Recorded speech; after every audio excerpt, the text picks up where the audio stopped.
KDKA TV 10. This is Eyewitness News, the tri-state news leader.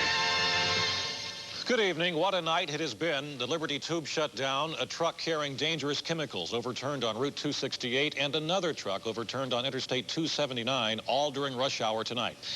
Now, we begin with the Liberty Tubes since thousands of drivers need to know if they can get where they are going to go tomorrow morning. Apparently, a pipe containing cables and wires partially collapsed in the outbound lane of the tunnel at rush hour tonight, stranding hundreds of people. The inbound lane has now been converted to two-way traffic. The outbound lane is completely closed until PennDOT figures out if it is safe. Ralph Iannotti is there now with the latest. Ralph? Well, Stacy, if you use the Liberty Tubes to get to and from downtown, we have an alternate travel plan to tell you about tonight. First, from 6 a.m. until 10 a.m. tomorrow morning, both lanes will be inbound. From 10 a.m. until 3:30, one lane will be going in each direction. From 3:30 until 7 o'clock tomorrow evening, both lanes will be outbound. And from 7 p.m. until 6 a.m. the next morning, one lane will be open in each direction. Now, this accident today inside the Liberty Tubes couldn't have happened at a worse time.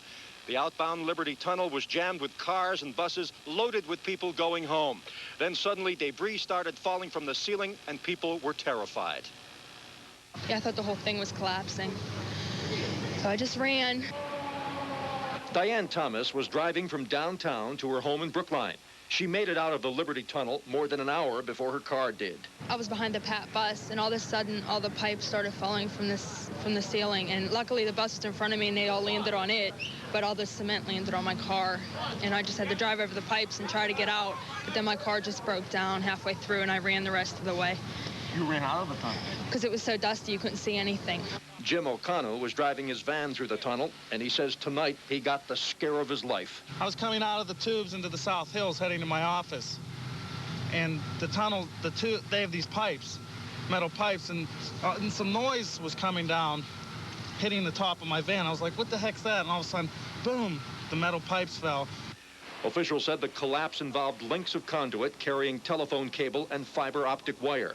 No tire fell from the tunnel ceiling. Two drivers who were taken to hospitals by ambulance from inside the tunnel were not seriously injured. The problem is that conduit runs the entire length of the tunnel. And since it's come down, I'm not sure whether at this point all of it's going to have to be brought down before we can allow this tunnel to open up again. Now, PennDOT spokesman Dick Scringer told me just a little while ago that in all, a total of about 1,100 feet of conduit fell from the ceiling tonight inside the Liberty Tubes, and he says the outbound lane will be closed until further notice. Of course, this thing is under investigation. Again, only two minor injuries in this accident tonight, but it scared a lot of people who were trapped inside the tunnel, Stacy. Not only scared a lot of people, but caused a major traffic jam, too. All right. Thank you, Ralph. And Route 268 in Armstrong County just reopened. It was closed for most of the evening after a tractor-trailer overturned. The truck was carrying dangerous chemicals, so all of the homes for a half a mile around had to be evacuated.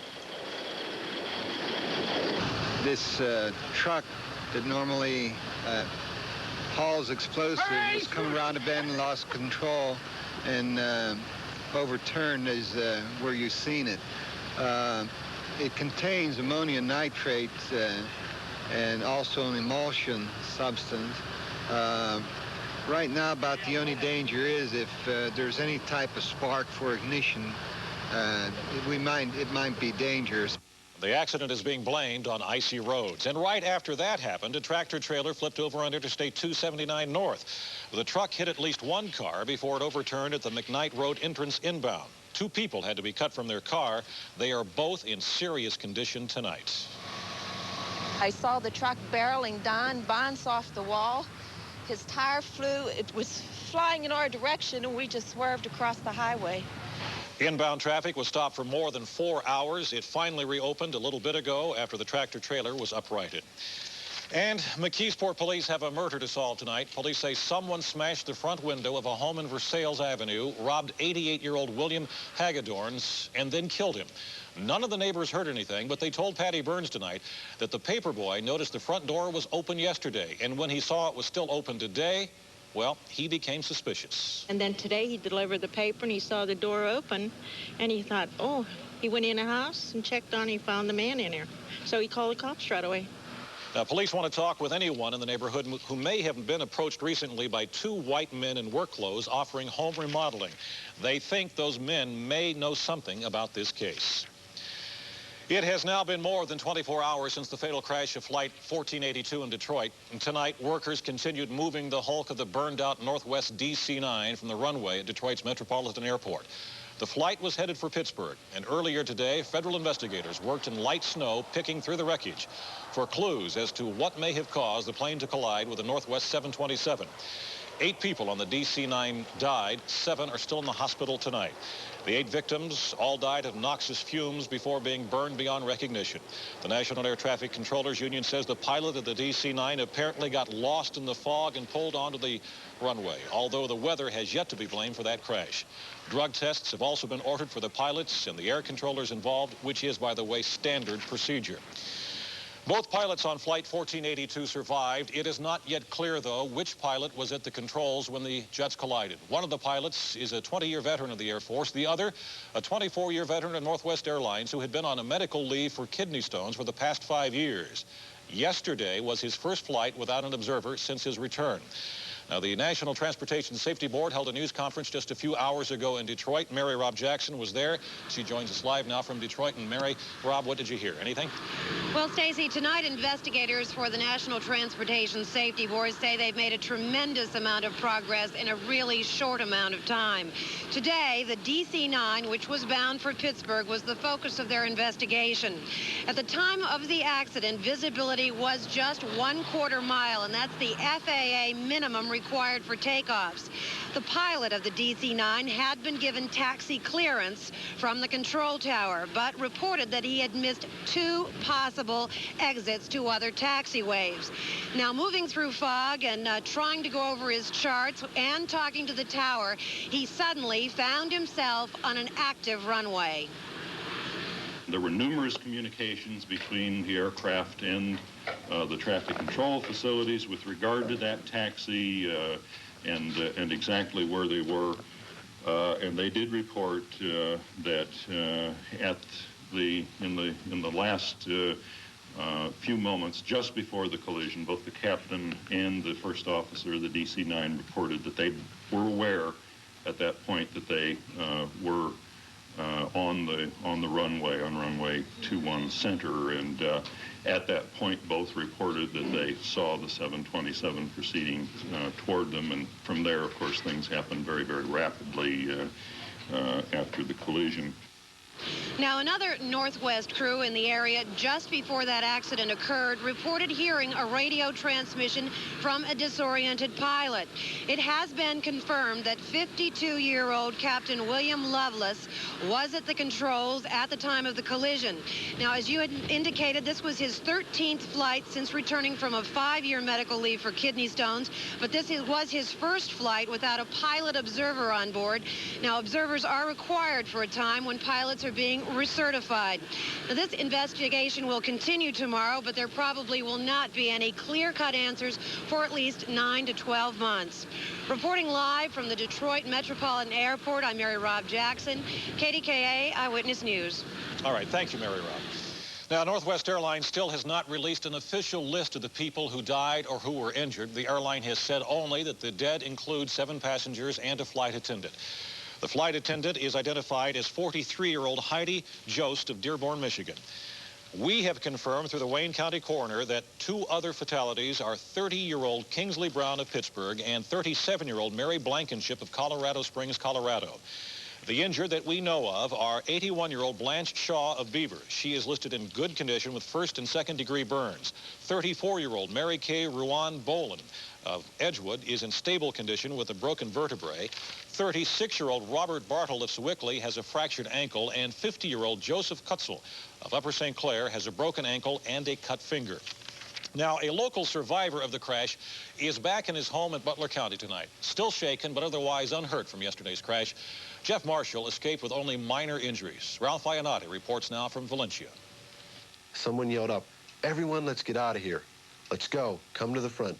And the people, there was a line to the front, and I saw people opening the emergency exits right over the wings, and they got out. 25-year-old Jeff Marshall of Valencia got out of that Northwest DC-9 in Detroit by jumping about 20 feet from a partially opened door on the plane's left side to the tarmac below. The right side of the plane, he said, was on fire. After he got out, he helped about a half a dozen other passengers escape the area of the burning aircraft. I tried to help out as many as I could.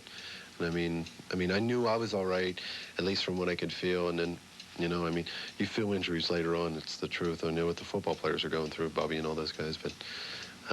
Marshall says visibility was terrible. It seemed like the plane would never take off. And then it happened. What he described as a screech, a bang, and a boom. Well, I didn't sleep too well, first off, last night, which is pretty much understandable. And one of the two things that were most vivid in my mind last night was the explosion part, and then the part of seeing the people back there. Because I could see people back there where they were burnt to a crisp. And the smell, that's one thing I'll never forget, is that smell of burning flesh. And I can still smell that. Marshall works for American Airlines, and he's on the road a lot.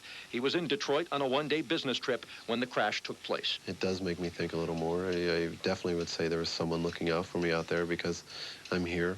I mean, I was one of the few, the lucky to walk away from this, but it's a lot of bitter memories that I definitely have, and I plan on attending Mass tomorrow. Just to go up and just to feel a little more safer and maybe closer. Ralph Iannotti, KDKA TV, Eyewitness News Tonight. And there are other miraculous stories tonight. One of the survivors of Flight 1482 is a medical school graduate who came to Pittsburgh for his medical licensing exam at the convention center. Mark Marone says he's glad to be alive. He was sitting close to the engine that caught fire.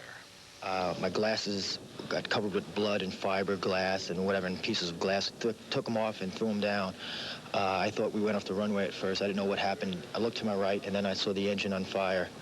At that point, like mostly, people started panicking, screaming, "Oh my God," and everything else.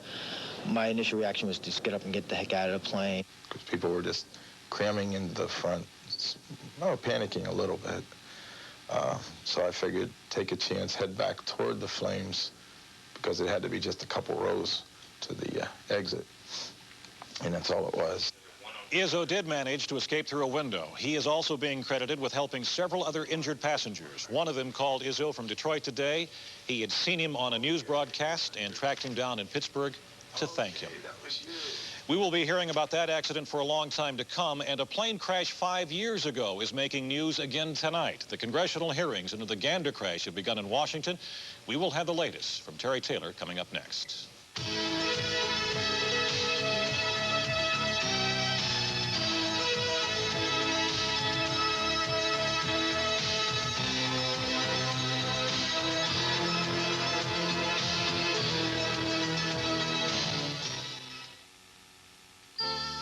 Boy, Thrift Drug has some great gift ideas on sale. Yeah, but we need a lot of other things, too. Let's see what else they've got. Well, 2-liter bottles of Coke products are just 98 cents. Wow, Neutrogena hand cream is only $2.99. Finesse hair products for just $2.39 each. And Atra or Track 2 10-packs are only $4.29. Hey, if we head to Thrift Drug right away, we could save enough to buy me an extra gift. Right, honey? Honey? We'll take good care of you. A 57-year-old man was referred to cardiologist at Allegheny General with a cardiomyopathy, which had seriously compromised his heart function. The patient's condition had deteriorated to the point that transplantation was being considered. However, because of the patient's interest in other possible therapy, cardiac surgeons decided to perform a procedure called dynamic cardiomyoplasty. This operation, which was introduced in the United States by Allegheny, involves detaching a back muscle and wrapping it around the diseased heart. A pacemaker called a cardiomyostimulator is then implanted to stimulate the rerouted muscle, causing it to contract and enhance the patient's cardiac function.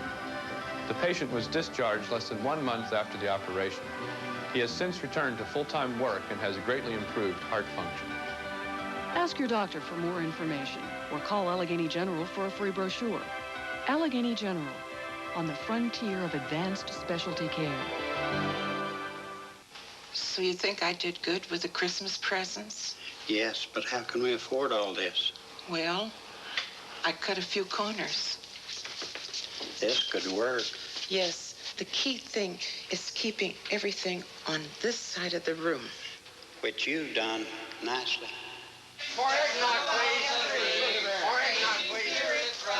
No cutting corners when you shop at Hills. With the best brands and best prices, we're the store for great family values. At the Olive Garden Italian restaurant, we speak a different language. We have no words for can't and won't. In fact, we don't know the meaning of enough. The Olive Garden, where all the best of Italy is yours. A congressional report says nobody seems to have checked whether terrorism caused a plane crash that killed 256 Americans in Gander 5 years ago.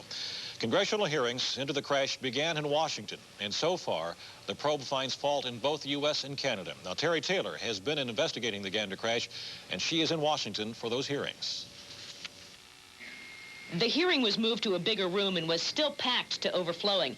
Those fighting to open an American investigation into the Gander crash testified first, citing autopsy irregularities, Iran-Contra connections, and disputing the official Canadian ruling that ICE caused the crash. This must be the most incredible case of U.S. government ineptness in the history of the Republic, or at best, are the best contrived cover-up.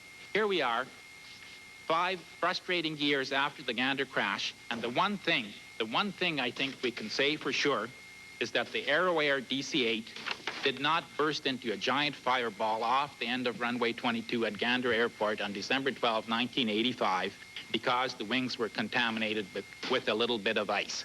The second panel of witnesses were from the Defense Department and took a solid grilling from the subcommittee. We're told by state that basically you have a lead role. You tell us you didn't have a role. FBI said they had no further role because they were told by the Canadians in 2 days that there was no sabotage, so they had no role. Nobody had a role. The Army did agree to release autopsy reports to families which were previously denied and continued to be included in the documents sought in a KDKA lawsuit. In fact, if I'm not mistaken, isn't there a lawsuit pending by a television station, KDKA in Pittsburgh, for copies of these autopsy reports? Yeah, they're not authorized. At recess, the families were encouraged. I would only be discouraged if they say it was too late, that we can't do it. The material, I know there's material around. I'm only 99% convinced there's terrorism. They would investigate it further, and let's get to the bottom of it, because I don't think it's too late. I don't think it's too late at all. Still to testify tomorrow include the National Transportation Safety Board, which it's alleged was racked with political disagreements over how to handle the crash, the FBI, which says it never investigated at all, and the Department of State.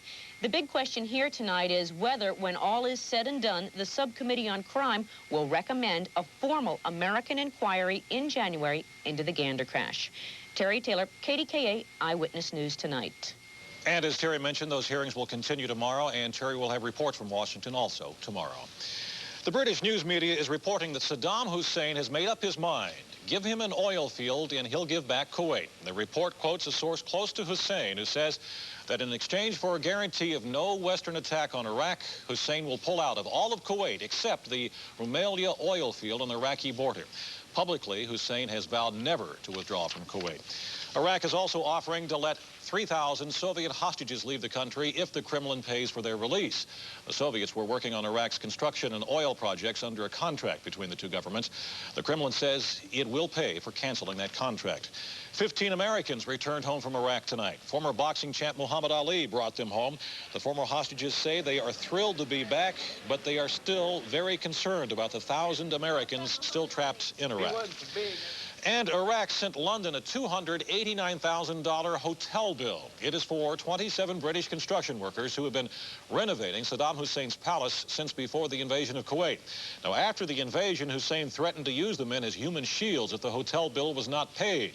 So London is paying the bill, but will try to get the money back after the Gulf crisis ends.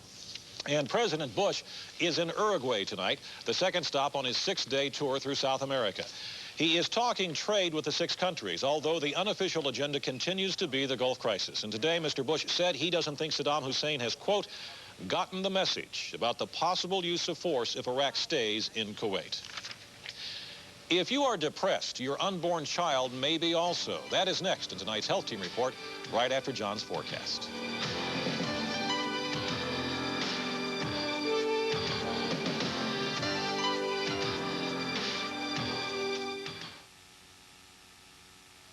Now's the time to buy America's most satisfying car, the Acura Legend. Now you can choose from an excellent selection of both Legend Coupe and sedan models, and prices will never be lower. But you'll have to act fast because supplies are limited.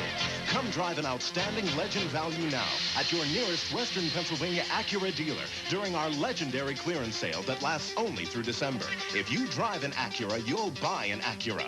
Now's the time, Pittsburgh. Now's the time. It's becoming ever more difficult to surround oneself with absolute, uncompromising quality, which is why I take such extraordinary pleasure in telling you about Schweppes. With its unique Schweppervescence and distinctively refreshing taste, it may be the last oasis of true excellence in an otherwise vast desert of compromise. Cheers. Schweppes, the uncompromising line of classic soft drinks. Designing and building a cellular network is a difficult task. Obstacles to communication are at every turn. To keep a signal crystal clear takes a superior design, the first-hand knowledge of the country and the city. So while other companies are still trying to perfect a cellular network for the phone in your car, consider Cellular One has already perfected a network so powerful it allows you to take the phone out of your car. Cellular One. Long before the invention of low-fat blueberry yogurt, prenuptial agreements, and poodle psychologists, a man was a man, and his shirt was an arrow. Today, of course, everything has changed, except a man is still a man, and his shirt is still an arrow. Arrow, America's shirt maker since 1851. Available at Kaufman's. John Loftman is here with our forecast, and if you saw Ralph Iannotti's report earlier, you know it's snowing out there. It's kind of bitter, really. It sure is. Everybody's going to wake up to some white on the ground, especially the grassy areas. Tonight, there will be snow showers and blustery west-northwest winds as low temperatures near 20 degrees. Now, today, we started with a high of 50 degrees just after midnight last night. The temperature has been falling ever since to our current low of 25. That's 3 below zero because we have a west wind right now at 20 miles per hour that is gusting up to 30. So it feels like 3 below zero outside with the wind chill coupled in.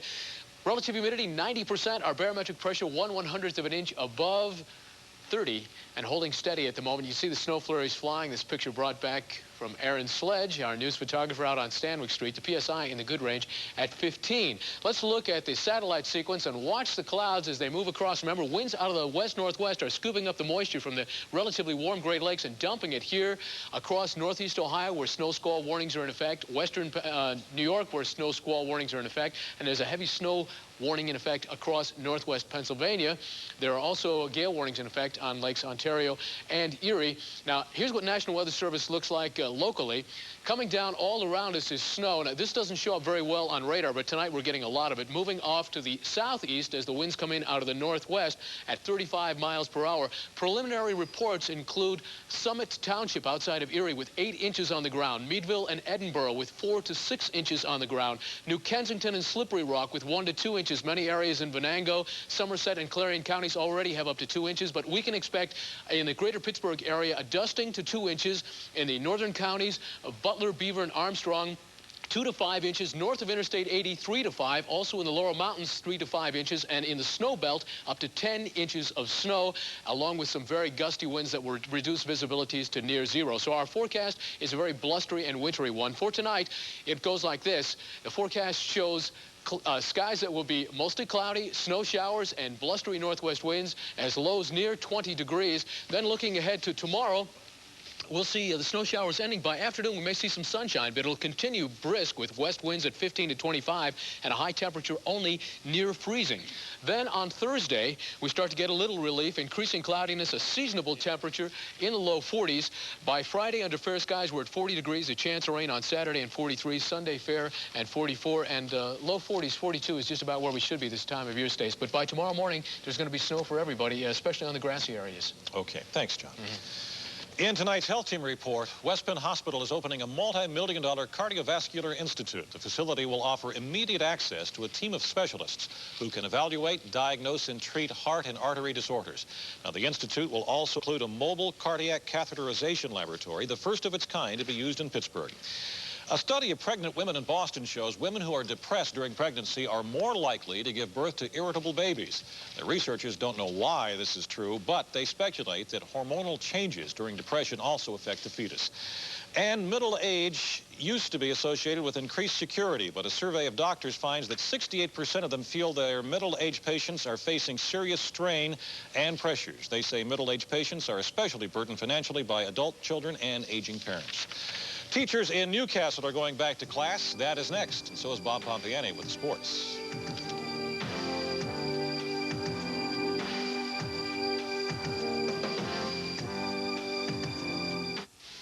Introducing the Espresso Mini from Krups. Just the right size to give you delicious espresso. 1 cup at a time, 2 cups at a time, or even 4 cups at a time. Then turn on the steam and watch deep, dark espresso become heavenly cappuccino. As tempting as this. Krups Espresso Mini. It's as simple as black or white.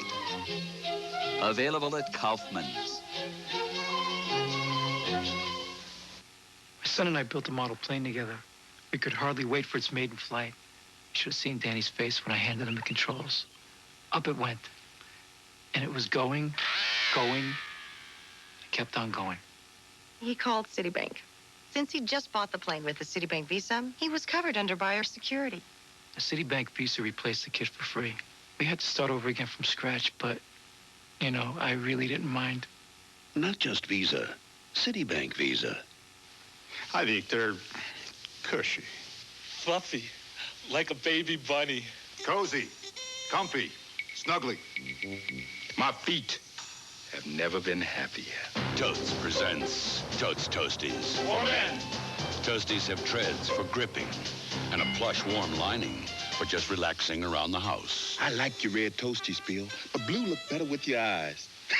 Get out of here. Totes Toasties. For men. Leesburg, Virginia. This is American as baseball and apple pie. But when it comes to soup, people have taken a real liking to Progresso, whose minestrone is as rich in homemade flavor as it is in Italian tradition. And while it's true that no one will ever mistake Leesburg for Rome, the locals seem extremely comfortable doing as the Romans do. Progresso, rich in tradition and other good things. Innocent people abused and victimized by department store security. Next, Inside Edition. After Eyewitness News tonight. In tonight's school update, teachers in Newcastle devoted to return to work tomorrow morning. They don't have a contract yet, but they are negotiating in good faith. However, they did reject the latest offer given to them by the school board. Nevertheless, all schools will be open and teachers should report to work at their normal times. Still, though, we have not heard yet whether there will be class tomorrow in the Neshannock School District. Bob Pompiani is here now with tonight's sports, and you're going to take a look ahead to the Steelers, huh? Yeah, we have some interesting stuff to tell you about. And you might remember a couple of months ago right here, our Steeler insider, Ed Bouchette of the Post-Gazette, came out and said that one of Rod Woodson's goals this year was to become the highest-paid defensive back in the NFL. Tonight, our insider has more inside stuff on that topic and more.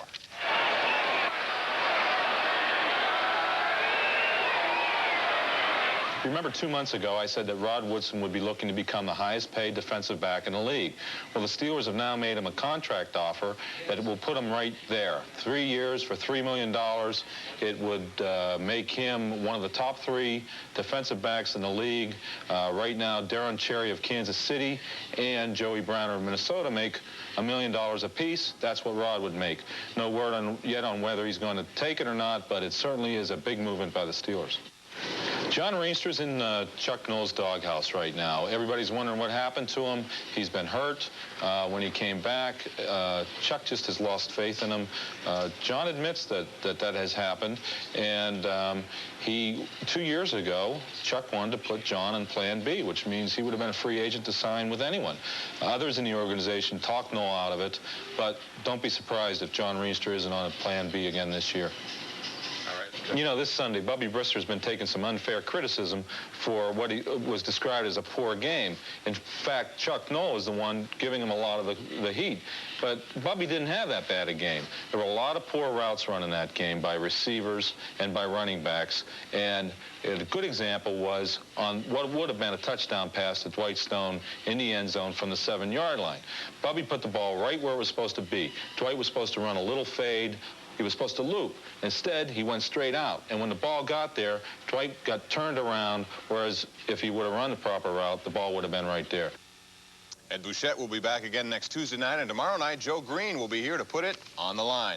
Well, a couple of Pirates have more hardware to put on their mantles today. Barry Bonds and Andy Van Slyke were given gold gloves for their defensive work in the outfield. For Bonds, this was the first gold glove of his career, and he made history receiving it. It's the first time a father-son combination has ever won the award. For the year, Bonds has made only 6 errors in 150 games. Andy Van Slyke won his 3rd gold glove today, and to show you just how much Van Slyke is respected around the league, listen to this. He got more votes than any player at any position in either league. That makes this one very special for Andy Van Slyke. I've always taken a lot of pride in my defense. It is something I thought that I've always could do even before I became a Pirate. And it wasn't something that came easy to me. I was a catcher out of high school and went into the outfield, and it was something I had to work very, very hard at. So I guess the benefits and the rewards are paying off now.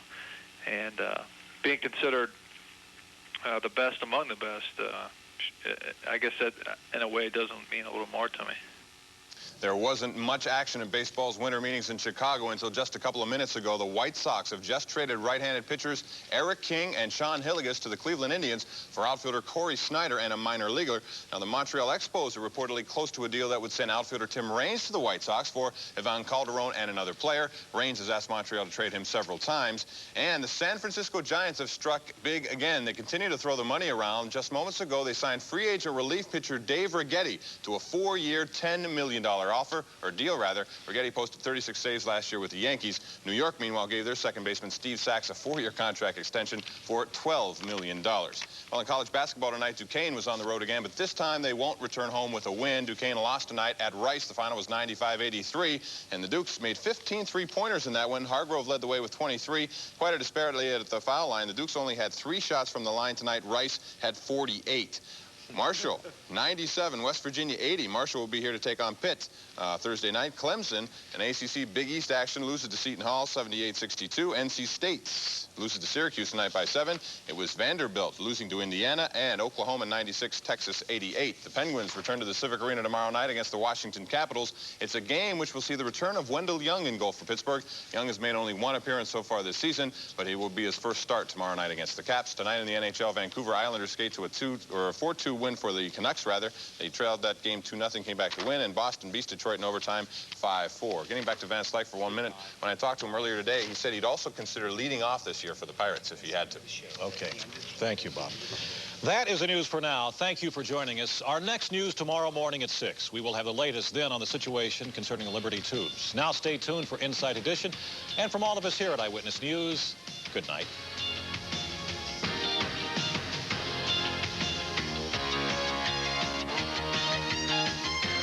Is it an accurate depiction of America's sexuality, or is it all a big fraud? The controversial Kinsey reports on Donahue tomorrow at 5 on KDKA TV2. KDKA TV2 Pittsburgh, a Group W Westinghouse broadcasting station.